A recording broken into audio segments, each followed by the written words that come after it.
Supply ng bigas sapat kahit may energy crisis ayon sa Department of Agriculture. Umaabante sa balita si Abante reporter Dexter Ganibe.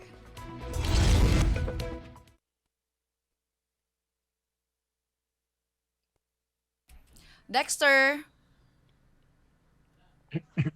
Dexter, go ahead. May oversupply ng bigas ngayon sa India at Vietnam kaya hindi gaano kinababahala ng agriculture.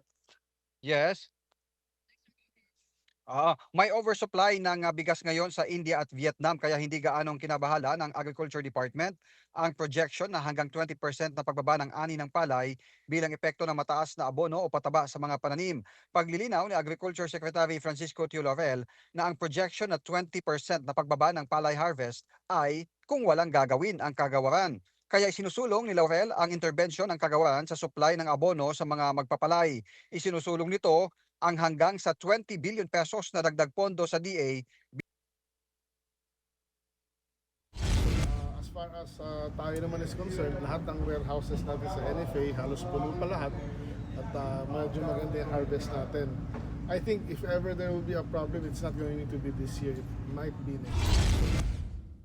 Bilang ayuda sa mga magsasaka ng palay.